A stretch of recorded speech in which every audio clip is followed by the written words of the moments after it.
Sénégal 7 TV, un plaisir de vous retrouver sur la chaîne Leader ñu amati mbégte tey toog fii tey nag ñu am ñaari mbégte non seulement toog fii pour dégtal leen le meilleur de l'information également on di ci ak suñu invité muy suñu doyen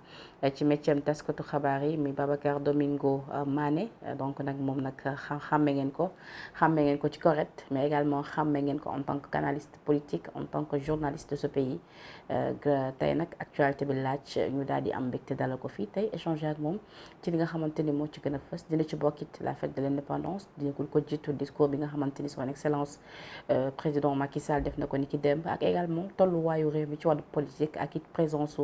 opposition bi ñu dëgmal également présidentielle bu 2024 lépp dinañ ci échanger ak suñu invité Babacar Domingo Mané grand maa ngi am mbégte jëm ak yow. di la nuyu di la bàyyi nga nuyu. maa ngi lay fay Penda.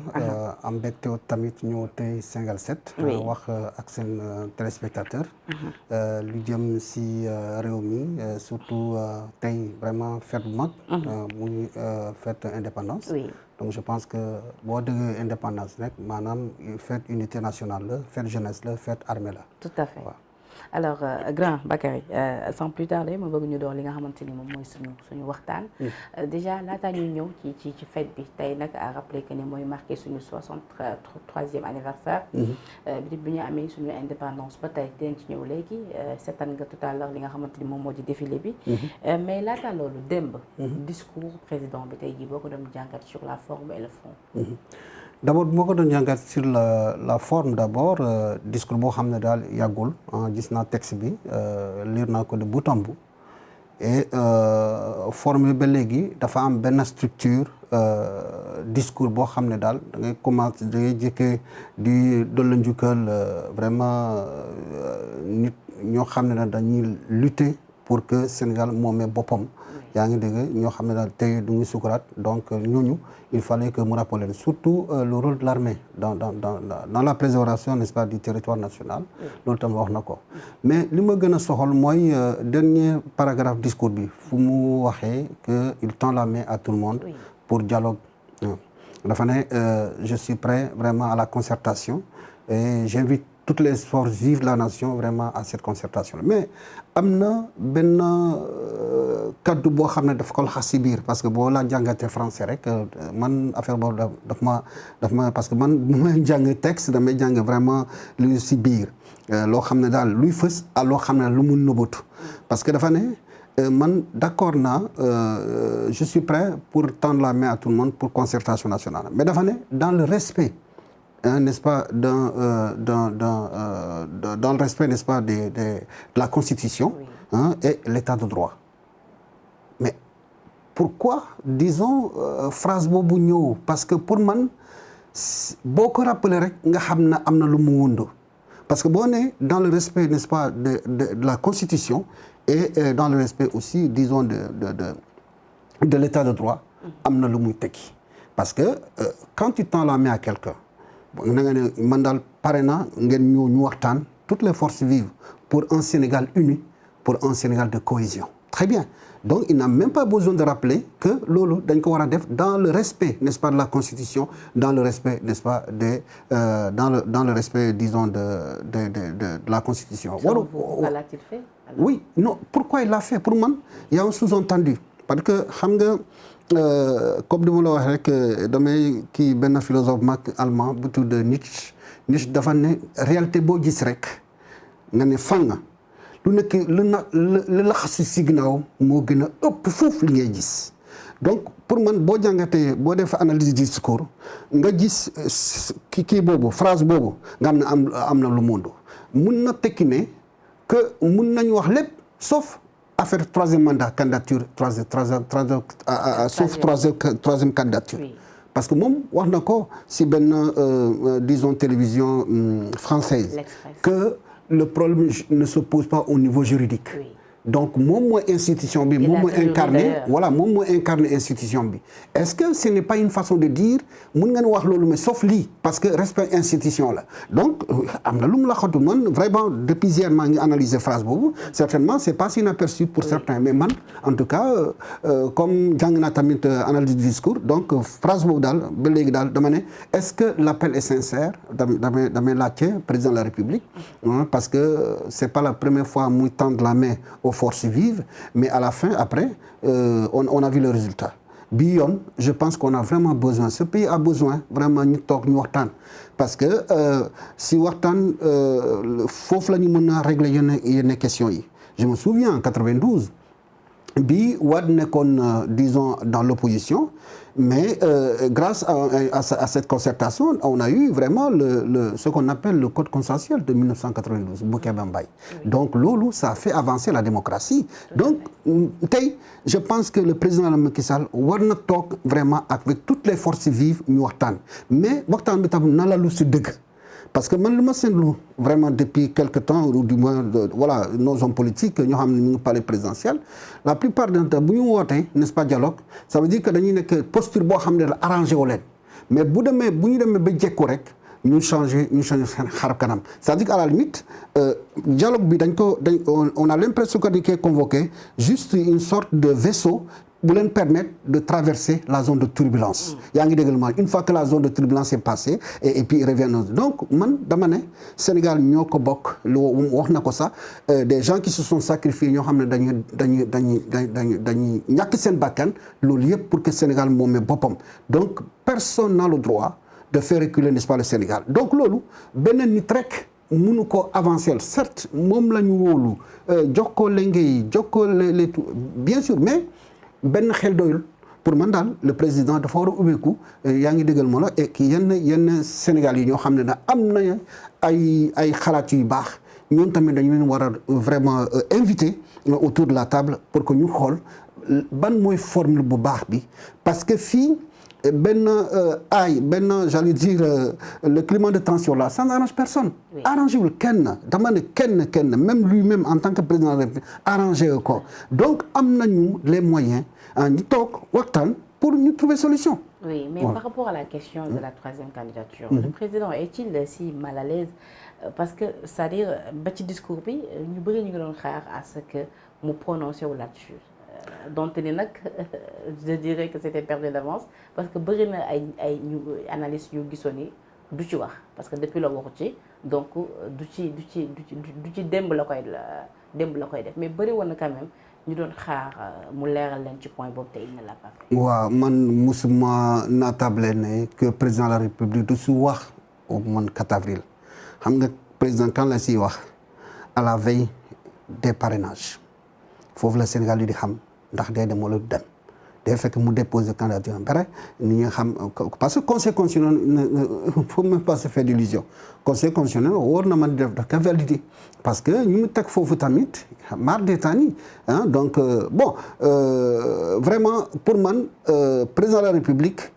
mënu wax dans le discours du 3 avril que dina présenté wu parce que bés bu ko defee rek bu ko defee ndëmb nga xam ne tey dama ragal sax est-ce que 4 avril dina am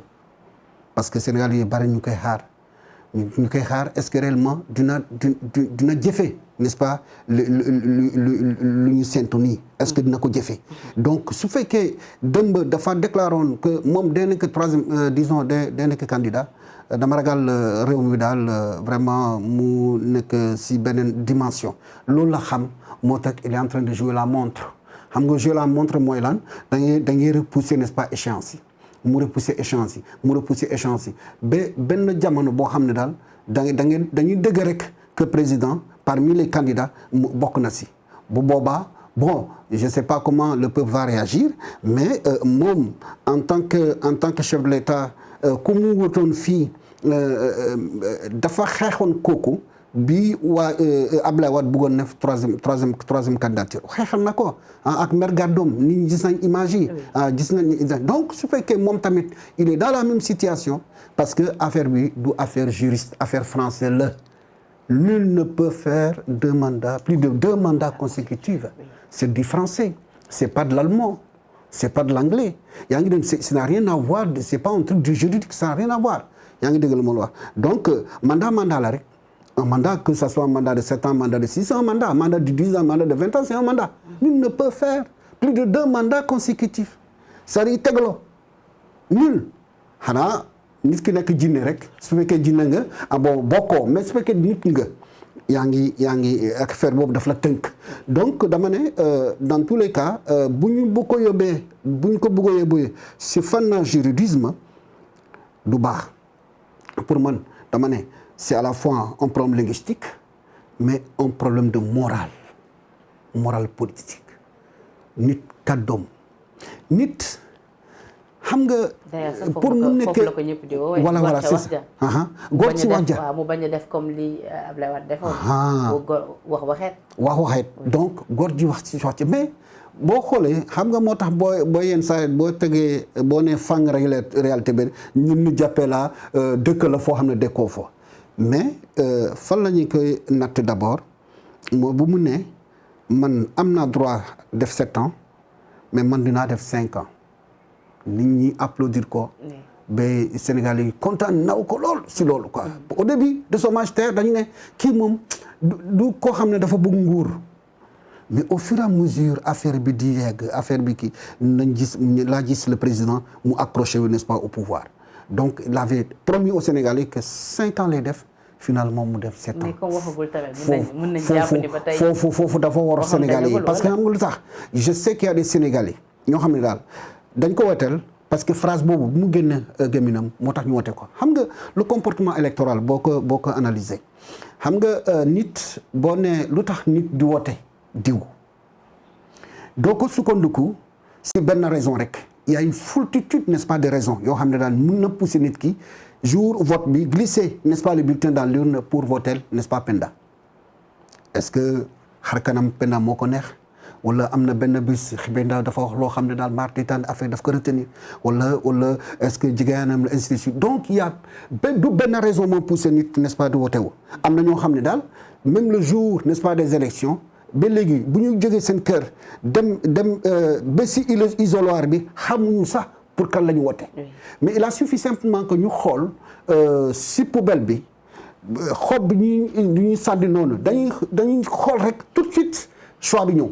donc c'est pour que dire que vraiment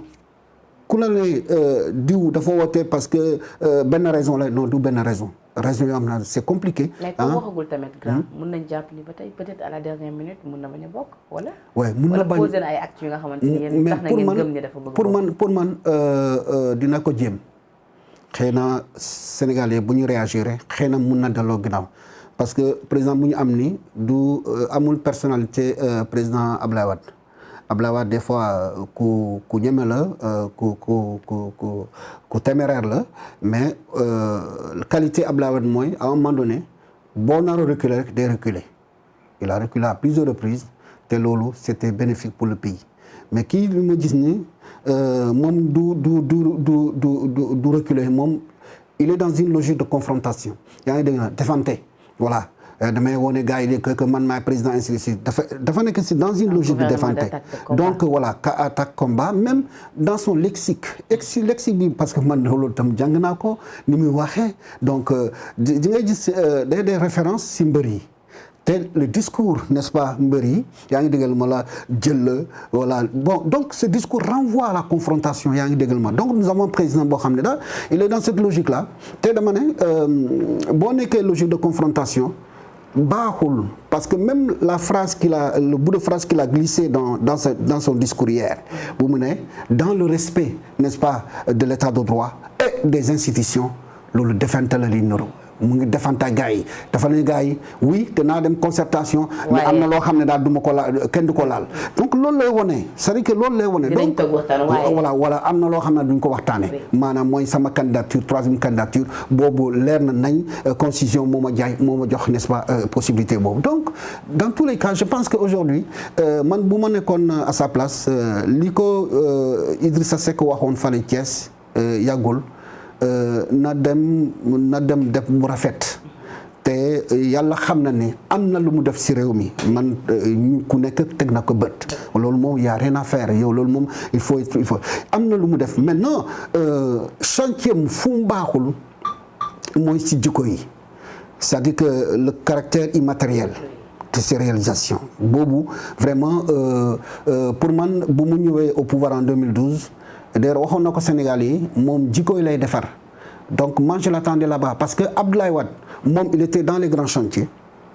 moom ba mu ñëwee son vrai chantier c'était quoi tabax sénégalais le mot sénégalais 6 malheureusement tabaxu ko au contraire daf ko gën a yàq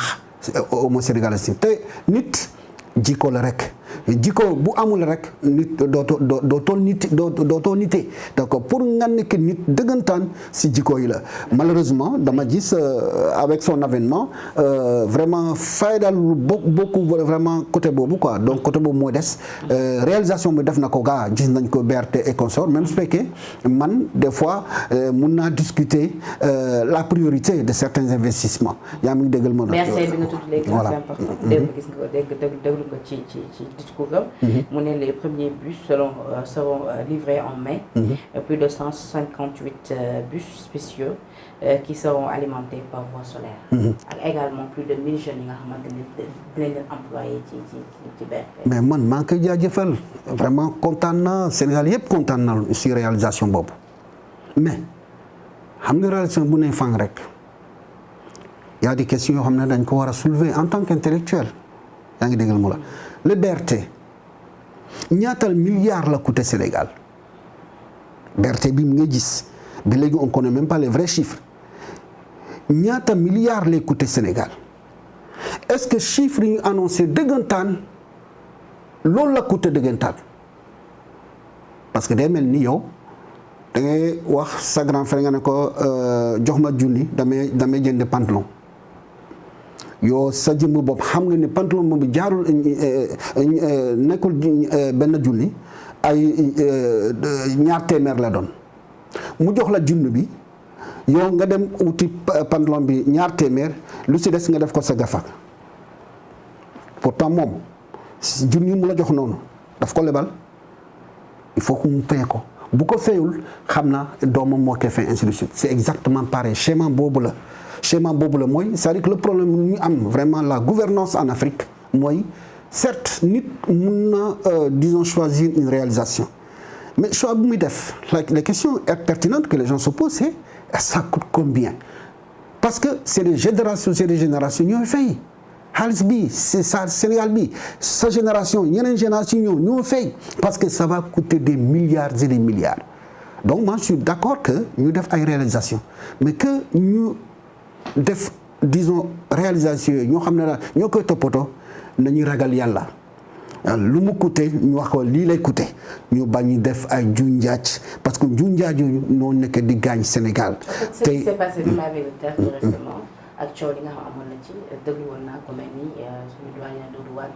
mu proposé woon lu mel ne jot na nag ñu publier contrat lépp de ce fait ñëpp xam xaalis bi montant bi fu mu dugg ñan ñoo koy exploité ñan ñoo ko war a gérer ñan ñoo ko war a saytu lépp leer ci bopp Sénégalais pour que après ñu bañ a yeewu un bon jour dina ci scandale. voilà parce que lii du wax mooy en principe loolu moo war a nekk xam nga am na benn gëstuwaat mag philosophe allemand d'origine allemande la mu ngi tudd Hannah Arendt dafa ne politique ñaari yëf la. Action maanaam ni ngay jëfandikoo vraiment sur le terrain beneen bi baat la parole donc boo nee parole rek day convoquer la transparence parce que yow bi nga nekkee si kanam Sénégalais da nga leen falel ma boo leen fale lii ak lii laa def donc boo demee ba fal loo mënta def rek da nga war a wax Sénégalais foo toll wax Sénégalais lii laa leen wax damay def fii laa si toll lii moo tax def ma ko c'est ça la transparence donc il faut que nos gouvernants vraiment jéem a disons cultiver transparence boobu donc que ça soit le terre dañu war a publier tous les contrats ça coûte combien parce que ba léegi nit ñi les gens sont pas d'accord sur les chiffres qu'ils ont donnés le BRT ça va être encore plus catastrophique donc c'est des coûts à coût de milliards et des milliards donc ça veut dire quoi que quelque part boo moytul am na koo xam ne daal mu ngi si disons chaîne bi boo xam ne daal voilà affaire bi xëy na daf ko arrangé donc loolu non transparence boobu yaa ngi dégg la ma nag loolu tamit dégagne n'est-ce pas notre peuple. moo tax une fois de plus je pense que dañu war a disons faire en sorte que li ñu jël comme réalisation ñu xool est-ce que disons est-ce que njariñ sénégalais mu ngi si biir wala déet. d'accord ñaari point ci discours bi après ñu ñëw ci li nga xam ne moo di fête de l'indépendance. donc ba tey ci discours am le président aussi insisté na dem ci li nga xamante ni moo ñeel jeunesse bi. ginnaaw bu mu waxee sur l'employabilité des jeunes et tout. ak li nga xamante ni jëf nañ ko ci ak jéego yi nga xamante ni DER def na ko ci. ak yi nga xamante ni gouvernement bi def na ko ci ak yu mel. ñëwaat na tamit ci conscientiser les jeunes. ndaw yi dégg naa leen. masawu naa leen je partage avec vous li nga xam mooy seen gis-gis c'est-à-dire tout le temps li jaaxal ci foofu yàgg na leen wax dégg naa leen mais pourtant ba tey ndaw yaa ngi mer ba fa. oui bu ne dégg naa leen xam nga communication ñetti yëf la da ngay dégg. da ngay déglu da ngay xam nit ki lu mu wax moom la ñu entendu on communique pour être entendu on communique n'est-ce pas pour être écouté on communique enfin pour être compris su fekkee dafa dégg n'est-ce pas jeunesse bi président déglu leen de te loolu mu am solo boo ne déglu rek c'est-à-dire que déglu nit ki vraiment avec ce qu'on appelle disons l'écoute active maanaam déglu jeunesse bi sans préjugé nangu n'est-ce pas li ñu lay wax sans préjugé président n'est pas à ce niveau parce que bu nekkoon à ce niveau là moom gis na vraiment moom ak jeunesse Sénégal dañu waroo pour il n'a pas posé les bonnes questions parce que pour moi voilà il n'a pas posé les bonnes questions il n'a pas posé les bonnes questions il est dans une sorte de tour d'ivoire dans une sorte de bulle moo tax vraiment donc il n'écoute pas la jeunesse il n'a pas écouté la jeunesse parce que dëgg naa ko mu ne je partage avec la jeunesse ses préoccupations il a dit mais est-ce que dans tous les actes n'est-ce pas qu'il pose au quotidien est-ce que réellement il y a harmonie entre ce qu'il dit, n'est-ce pas, et les actes, n'est-ce pas, qu'il pose. C'est ça les questions fondamentales, n'est-ce pas, qu'on doit se poser. Donc, pour moi, dégg naa leen dafa dégg, n'est-ce pas, kii mais déggul leen. Pour moi, lu am solo mooy dafa war a déglu, n'est-ce pas, jeunesse bi kontaan nañu, n'est-ce pas, nu mu yoro réew mi parce que xëy na moom. lu mu wut ñu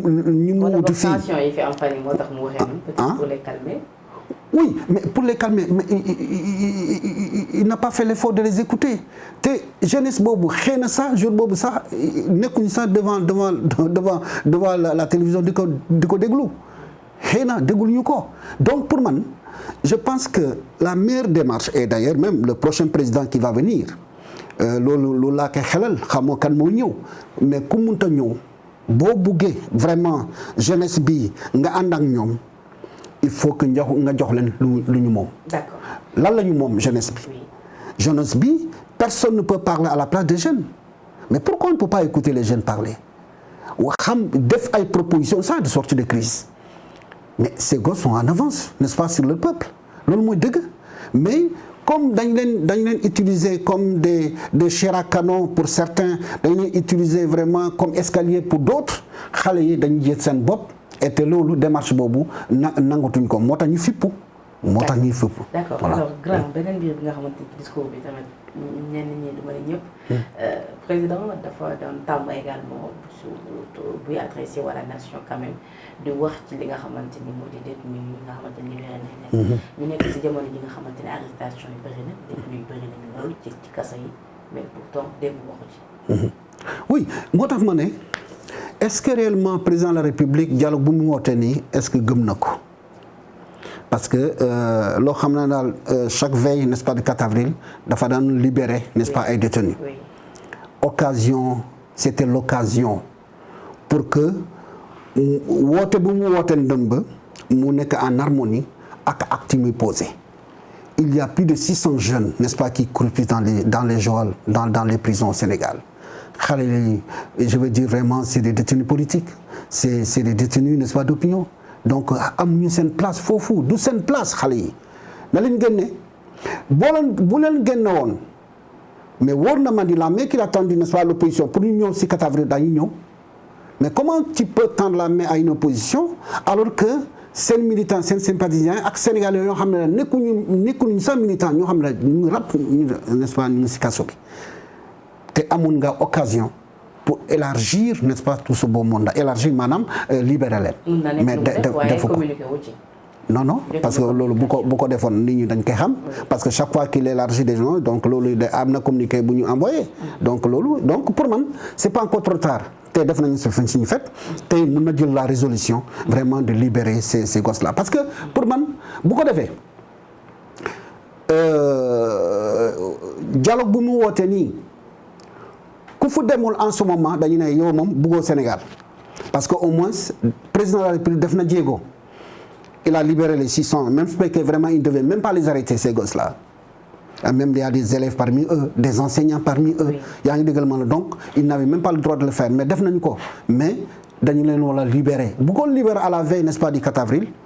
donc vraiment la main tendue nit ñi mën nañu ko gëm mais mënoo bàyyi Sénégalais vraiment si prison yi presque 600 n'est-ce pas Sénégalais dans les prisons nga ne vraiment tu es prêt à dialoguer pour les forces vives donc li ma mën a comprendre foofu est-ce que parmi les thèmes n'est-ce pas du dialogue est-ce que du ñu inscrire au cœur vraiment de ces thèmes du dialogue vraiment la libération disons de ces détenus donc loolu pour man amul solo dañu la war a libérer waroon nekk sa thème n'est-ce pas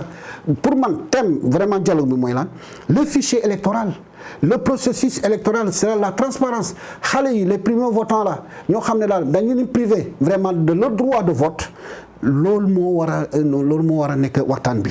donc que les primo-votants puissent avoir le droit n'est-ce pas de vote que désormais suñu carte d'identité bi mention bi ñu def boo amee carte d'identité rek tout de suite n'est-ce pas ci électeur voilà mais mention boobu xam je pense que président moo ko génne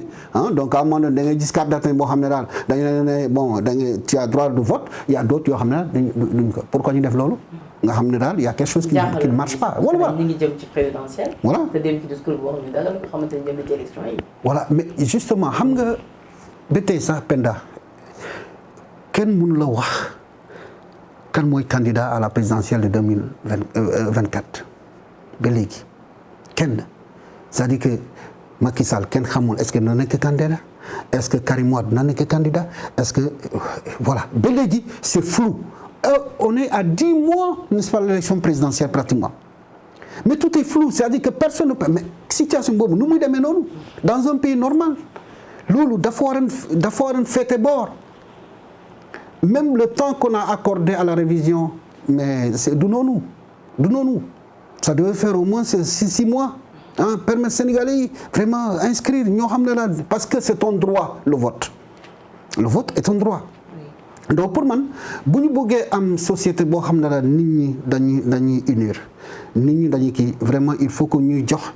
Sénégalais yi disons gëddëm respecter ko mooy il a des droits yaa ngi déglu mooy il a des droits boo leen soxlaa pour ñu fay impôt tout de suite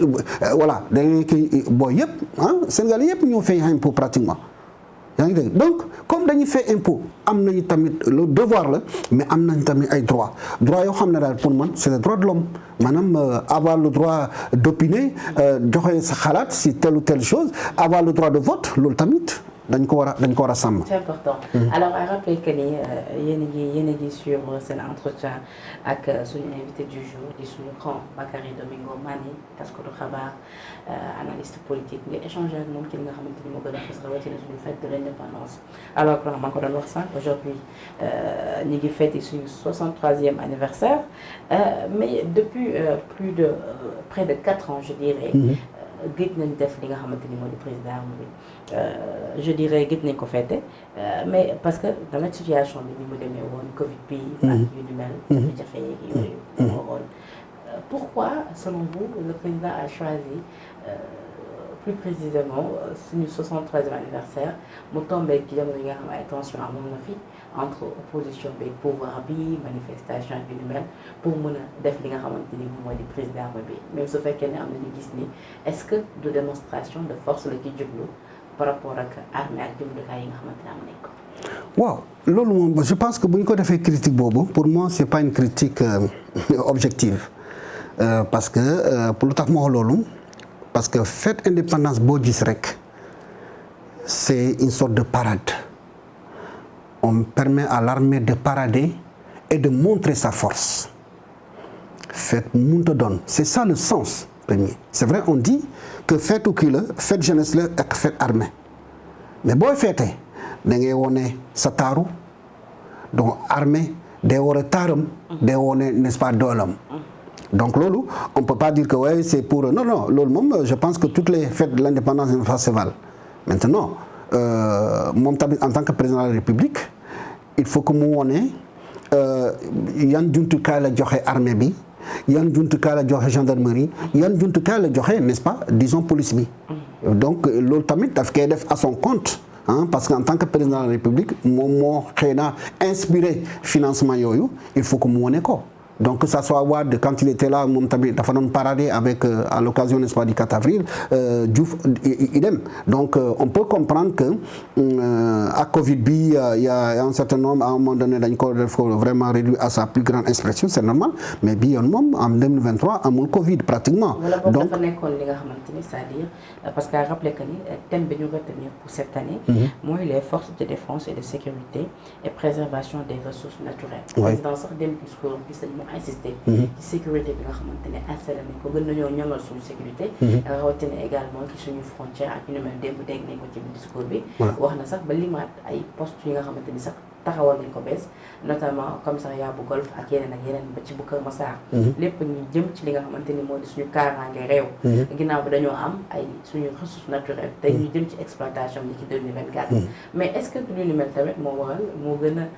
damay focus ci li nga xamante ni moo di démonstration de force de démonstration par rapport ak jumtukaay ñu am peut-être est-ce que du manière pour moom mu gën a wane ni am nañ jumtukaay ci war yëpp ngir mën a gën a assurer suñu sécurité par rapport ak fi ñu jëm mais loolu dama ne dans tous les cas il est dans ça c'est-à-dire que moom en tant que président de la République fête de l'indépendance fête la boo xam ne daal dafay occasion la pour wane tolluwaayu n'est-ce pas force de sécurité et de défense au Sénégal. Donc dama ne loolu lu wér la il faut que mu wone que d'ailleurs même en direction des pays limitrophes en dehors des pays frères pour leur dire attention ku xalaat ne que Sénégal dañ koy xoxotal affaire yooyu donc loolu la c'est-à-dire que on communique à travers des actes n'est-ce pas qu'on pose images yaa ngi nii c'est des images fortes avec des engins n'est-ce pas qu'on n'a jamais vu ainsi de suite il fallait montrer vraiment la toute puissance de l'armée n'est-ce pas du Sénégal loolu mooy c'est ça le but maintenant tamit jëmale ko tuuti ci opposition bi waaw foofu décliné nañu li nga xamante ni moo di invitation voilà xam nga foofu laa bëgg a ñëw moo tax ma ne la man vraiment de façon très lucide pour man jëmale ko n'est-ce pas si opposants yi xëy na mun na ko xalaat gaa mais comme dama ne formant disons fête de l'indépendance occasion la pour que disons les forces de défense et de sécurité ñu def parader ça veut dire que da ngay wone vraiment sa taaru da nga war n'est-ce pas sa force loolu moom à la kuliyali donc su fekkee ñii wala xalaat ne que lii yëpp daf ko kii pour xoxotal n'est-ce pas opposition bi non ils ont tout faux parce que pourquoi su fekkee engins yi gis ni tey mais engins yi ñu ngi ci terrain bi depuis quelque temps surtout gendarmerie ak général Fall mais tous les jours ces engins là gis nañu non ils ont tout ça maintenant problème bi mooy est-ce que jumtukaay yooyu yëpp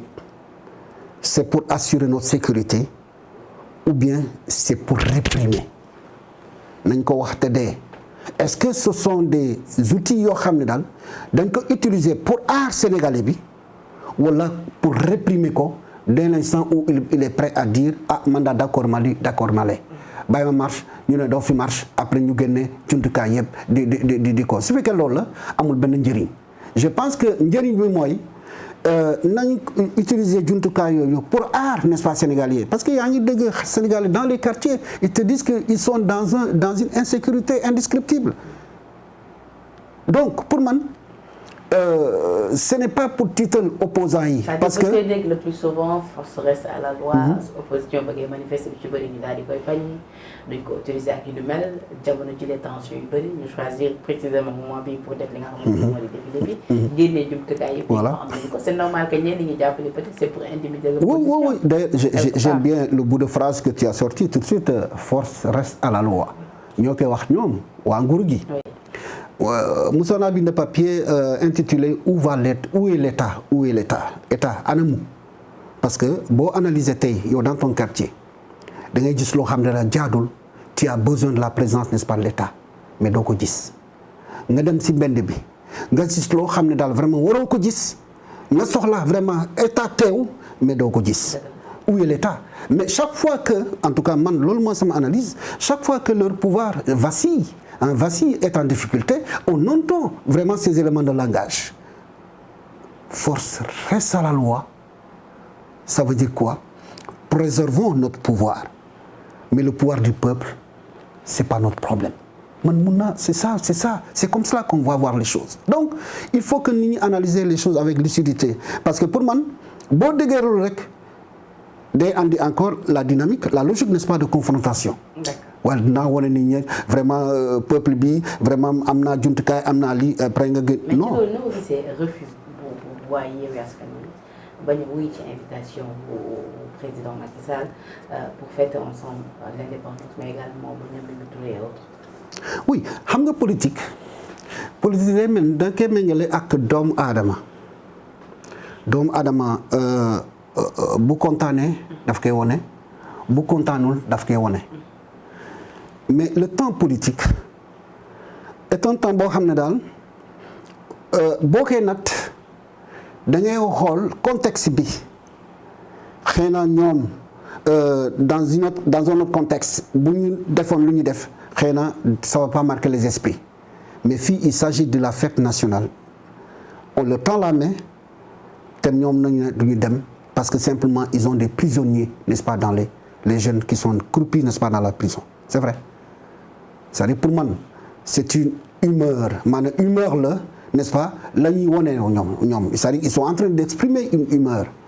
boobu ça veut dire kontaan nañu ak ni président de la République di doxalee. mais ndax justifié la seen bañ a dem. oui c'est-à-dire que pour man ils ont justifié. maintenant on peut ne pas être d'accord. Macky Sall moomul fête. voilà non moomul fête bi moomul fête bi mais moom moo représente institution le président de la République. c'est le président de la République n'est-ce pas qui tend la main à son opposition or président de la République nu mu doon jëfandikoo n'est-ce pas ak opposition bi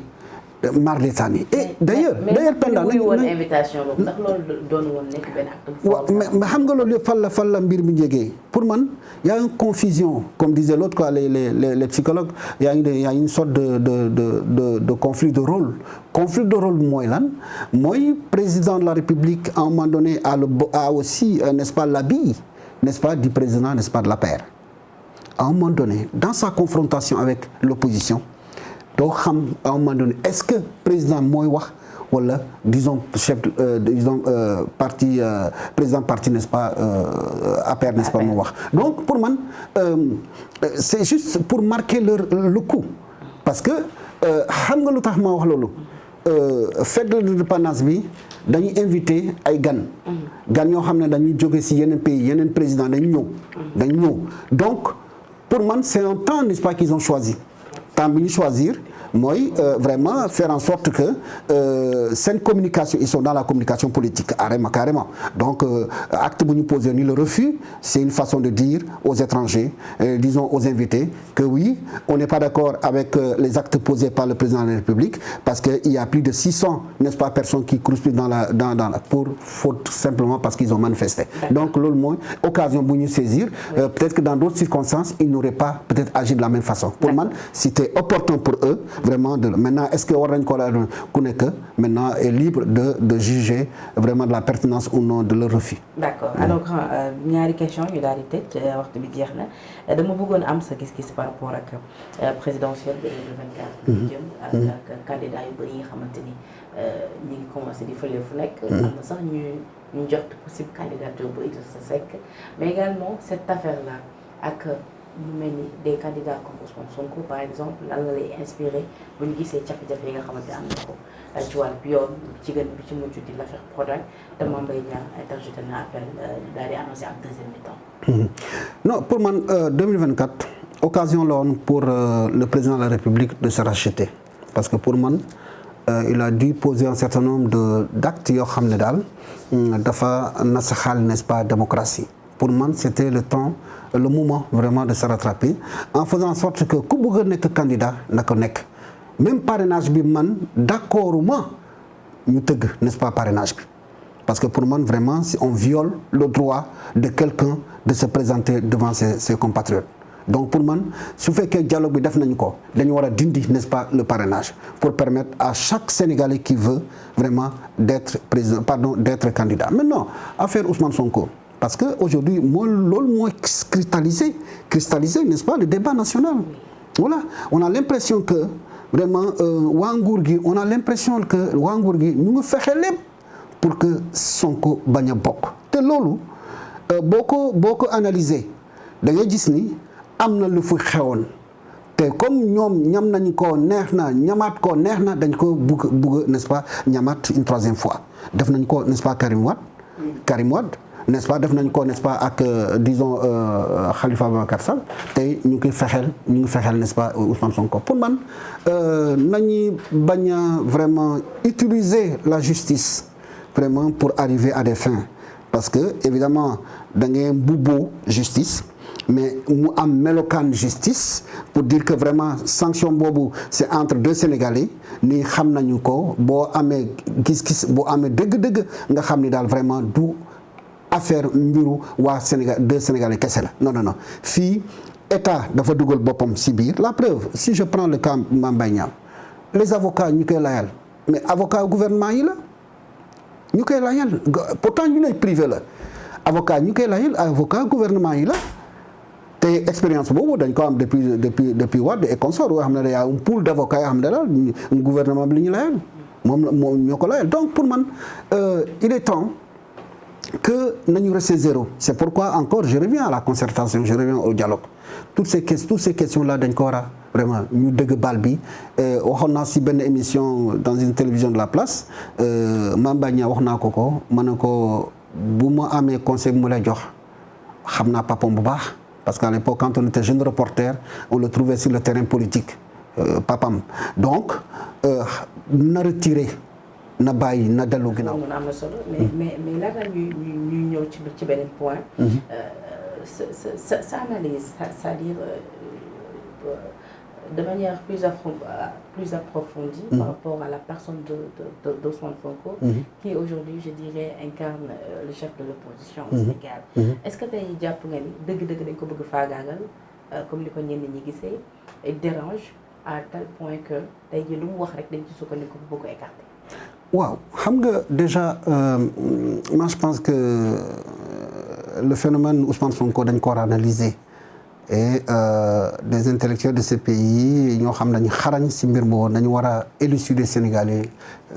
phénomène boobu naka la présenté wu c'est un phénomène tout le monde le sait donc mais la question qu'on doit se poser pourquoi le discours de Sonko accroche. Il a compris une chose xam nga en communication politique on te dira par exemple les cibles électorales n'ont pas la même réalité par exemple les cibles boo jëlee la cible jeune nga jël la cible des personnes du troisième âge nga jël la cible n'est-ce pas des kii comment on appelle ça encore des femmes ñoom ñëpp amuñu elles n'ont pas la même réalité les jeunes ku leen xam rek boo nee jeune rek yaa ngi sa digg ndoole yaa ngi seen xadraay yaa ngi quoi yaa ngi face à ton avenir et généralement boo sa tolloo âge boobu da ngay nekk un révolutionnaire entre guillemets parce que yow tu te dis li ma am comme mébét rek adultes yi mag yi ñoo ma ko teg donc puisque ñoo ma ko teg dama war a def lépp pour dindi leen vraiment pour jël sama kii donc c'est comme ça que le jeune réfléchit de façon que ça soit ici en Australie wala fenn jeune noonu lay xalaatee donc jeune boobu boo bëggee mu déglu la il faut un discours boo xam ne day épouser réalité boobu moom la Ousmane Sonko comprendre xam nga pour accrocher d'abord il faut se mettre dans la peau du défenseur n'est-ce pas des jeunes en disant que je les défends c'est une couche vulnérable donc nga wone passe-passe boobu je les défends et ensuite deuxième mouvement n'est-ce pas disons du discours mooy je désigne le bouc émissaire xale yi bu ñu nekk situation mel ni diw moo tax ensuite maintenant troisième mouvement mooy la solution c'est comme ça qu'il agit c'est-à-dire que ceux qui n'ont pas compris disons la réalité disons de la cible électorale jeune ñoom ñoo xam ne daal même bu ñu waxee ba suba xale yi duñu leen déglu. Mais par rapport à ces actes qu'il pose, c'est-à-dire est-ce que tey jii d'accord nga ak moom tey jii sur le plan de la com li muy waxee ak tamit parce que mën nañ ci communication bu bëri bi moo ko indi sax jafe-jafe maam ak Mame Mbaye Niang mën nañ ko waxee noonu ba tey yoon seetal ki nga xamante ni moom moo di Mame Mbaye Niang parce que c'est ce qui s'est passé. Mais est-ce que tey jii tamit ci acte yi muy posé ba tey bu ñu gisee li mu demee jëli ji un avocat du nom de Juan Branco. ni ko ak coow li ci am yëpp est-ce que souvent du moom mooy créer boppam yenn jafe-jafe yi. D'abord si waxin bi si communication bi am na lu ñuy wax en communication politique le parler cash. Parler cash c'est-à-dire que wax vraiment sans gants wax c'est-à-dire que wax sans gants wax loo xam ne daal amul laxatu da ngay wax affaire jaar fi nga war a jaar loolu mooy le parler cash te c'est ce qui disons c'est ce qui différencie Sonko des autres yaa ngi dégg ma la en fait avec tous les risques c'est vrai que wax moom bu xasee génne sa gémmiñ rek risque yaa ngi noonu parce que comme disait l'autre parler c'est se dévoiler on se dévoile n'est-ce pas quand on parle n'est-ce pas mais dans tous les cas il a choisi le parler cash maanaam wax loo xam ne daal xale yi ça leur parle quoi mais maintenant avec les conséquences comme li ngay wax noonu voilà xale yi dañuy tàccu mais conséquences yaa ngi nii comme affaire diffamation mais affaire Mbaye Niang pour moi vraiment c'est du saupoudrage parce que la vraie question c'est la vraie question dans un pays normal même su fekkee kii dafa ne dañ ko diffamer ba mu poser plainte le procureur devait voir dans cette affaire c'est quoi le problème est-ce que les 29 milliards là même su fekkee moom jëlu ko fan la dugg on avait annoncé que dañuy créer ay DAC est-ce que DAC yooyu kii nañu ko dans un état normal même l'histoire vraiment de cette plainte pour diffamation dañ koy teg ne ñu jël vraiment les questions en charge les questions que je viens de poser. Malheureusement j'ai entendu hier ku mel ni Cheikh Yérim Seck on parlait sur un plateau nee na def na ay révélation ci wàllu woowee nee na tey jii parquet bi def nañu seen ay investigation parce que loolu mooy procédure bi def nañu mais seen gëstu jox na leen que ni gisuñu benn rapport c'est-à-dire kon le gars n'a jamais été épinglé par un rapport. Oui mais tu sais moi j'aime bien parler des gens crédibles c'est-à-dire que des gens dont la voix fait autorité ñooñu bu ma leen déglu rek dinaa sikki mais il y a des gens xam ne je prête même pas attention à leur discours parce que ce sont des gens malhonnêtes. ñoo xam ne daal ils passent tout leur temps à écumer n'est-ce pas les plateaux de télévision parce que derrière n'est-ce pas ils ont voilà ils ont des privilèges n'est-ce pas qu'ils essaient de préserver donc soyez sérieux si le parquet a fait n'est-ce pas des enquêtes au sujet n'est-ce pas de 29 milliards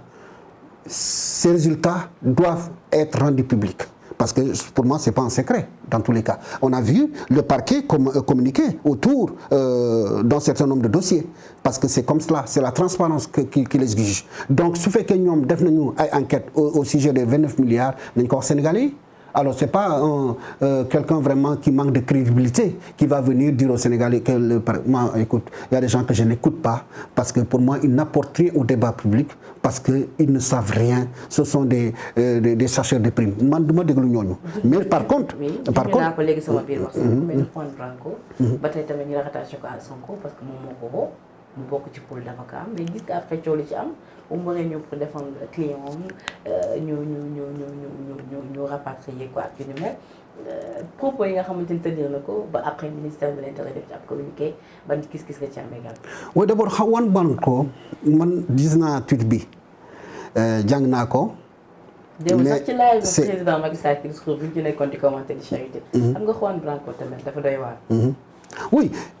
j'ai lu le tweet et j'ai vu la subtilité, n'est-ce pas, du langage. xam nga nit ñi n'ont pas fait attention à cela xam nga fii moom boo nee dem rek boo dee tel rek damm na non il y a une subtilité, n'est-ce pas, qu'il a utilisée dans son tweet parce que dafa ne à partir du 30 maanaam jour procès bi foofu la ñu xam ne est-ce que Sénégal c'est un désert démocratique ou bien le président Macky Sall est un tyran mais c'est à partir du 30 dañ koy xam li la wax si tweet bi. Est-ce qu'il avait quand même ce droit-là? Non. Non, je ne dis pas qu'il a le droit ou non, oui. Mais je suis en train de dire les faits d'abord. Voilà les faits. Maintenant, on peut commenter. Est-ce qu'il a le droit de le faire ou non? Le Benin perd de match là. Mais ils ne font pas attention à ça. Le tweet, c'est ça qu'il a dit. C'est à partir du 30 qu'on saura si le Sénégal est un désert démocratique ou bien il a un président tyran. Maintenant, en tant que Sénégalais, on peut dire que bon, voilà quoi, donc notre institution doit pouvoir respecter une dimension là. Mais nous après, nous est-ce que réellement il devait le dire ou non. Donc, je suis Sénégalais et pour moi, il y a la sacralité, n'est-ce pas, des institutions. Le président de la République est une institution. Je me souviens du temps je pense que c'est le gars, comment il s'appelle, Gaï qui avait des problèmes, parce qu'il avait dit des choses sur le président de la République, pour brocarder, n'est-ce pas, ce gars qui était au PDS, pour dire qu'il n'avait pas le droit, n'est-ce pas, de parler d'une institution comme ça. Je suis d'accord. On peut pas être d'accord, n'est-ce pas, avec l'insinuation, n'est-ce pas, qu'il fait. Le mot, il y a la couleur d'accord, Mansilolo. Maintenant, pourquoi Sonko l'a choisi? Je ne sais pas les vraies motivations. Mais ils font partie de la nouvelle gauche. La nouvelle gauche, aujourd'hui, c'est qui? C'est-à-dire qu'aujourd'hui, c'est les gens qui te disent, nous, on réclame, n'est-ce pas, la souveraineté, n'est-ce pas, de nos États. Par exemple, Juan Branco, il réclame, n'est-ce pas, la souveraineté, n'est-ce pas, de la France. Qu'est-ce que fait Sonko? Sonko réclame la souveraineté, n'est-ce pas, du Sénégal, non? Donc, aujourd'hui, le monde planétaire, aujourd'hui, il n'y a plus de cloison. Donc, tout comme nous, tenant du pouvoir, sûr, monsieur sûr, maître sûr, mon fille de Laël, n'est-ce pas, Karim Wade, di wax lu kenn xamul, n'est-ce pas, président de la République Macky Sall, ni dañ ko faté. C'est le même sûr, maître sûr que le régime bi andi pour mu layal, n'est-ce pas, Mambagna. Donc pour moi, je pense qu'on doit dépasser. C'est pas une question de français, une question de... Non, non, là n'est pas la question. Est-ce que français bi ak australien bi ak sénégalais bi bokk nañu gis-gis? Té bu ma analyser ñaar gis-gis yoyu pour man Juan Branco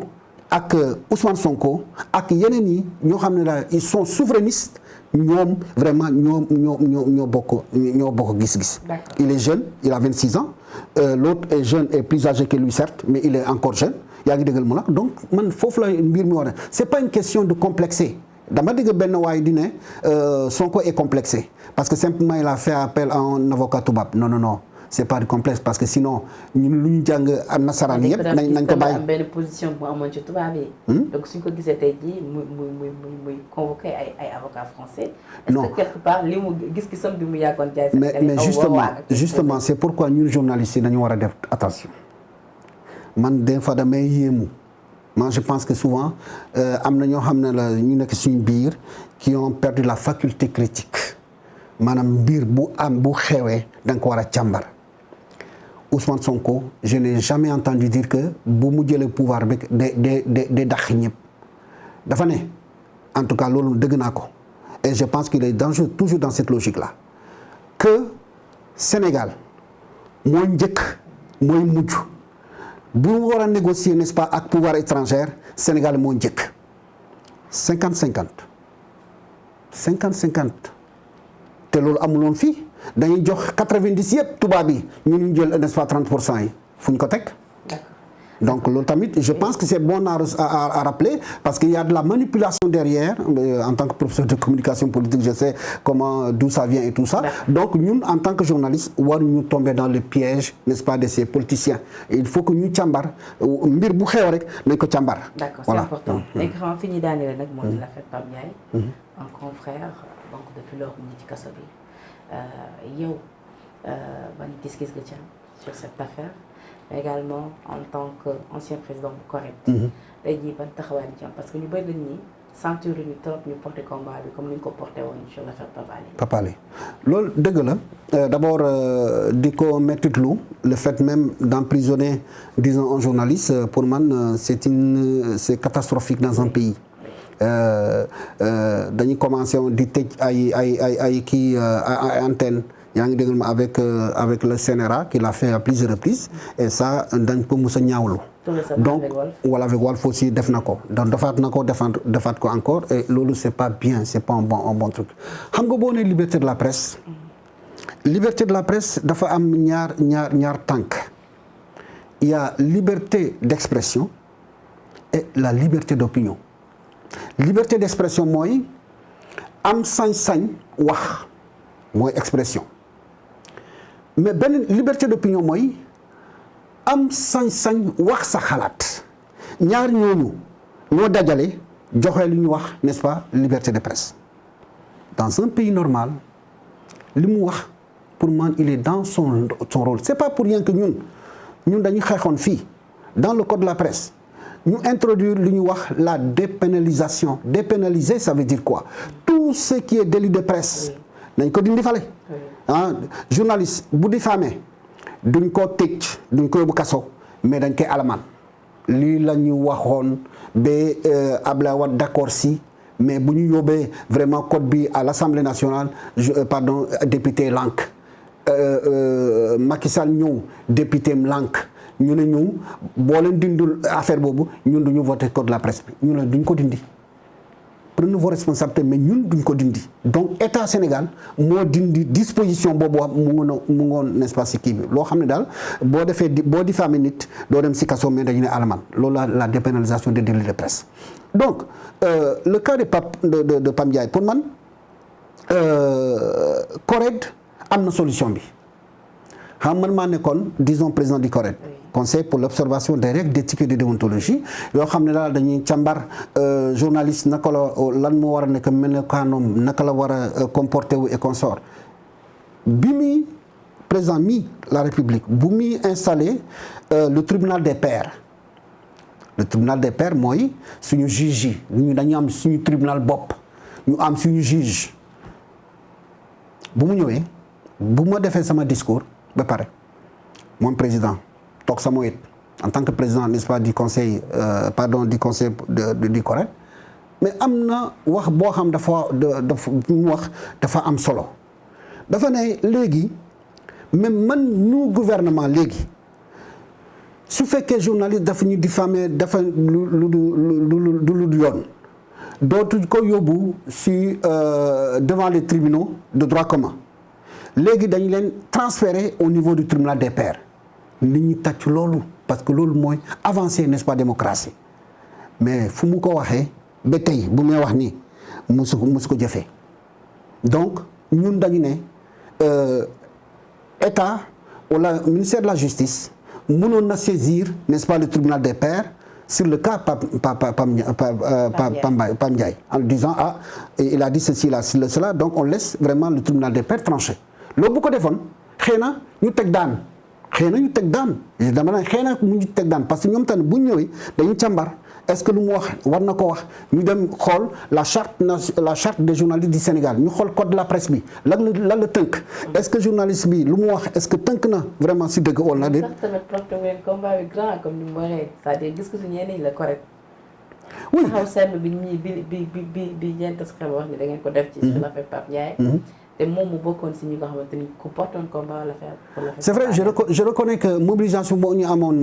disons ak Pape Alé Niang je sens pas la même mobilisation mais quand même nit ñi def nañu quand même ils étaient def nañu sitting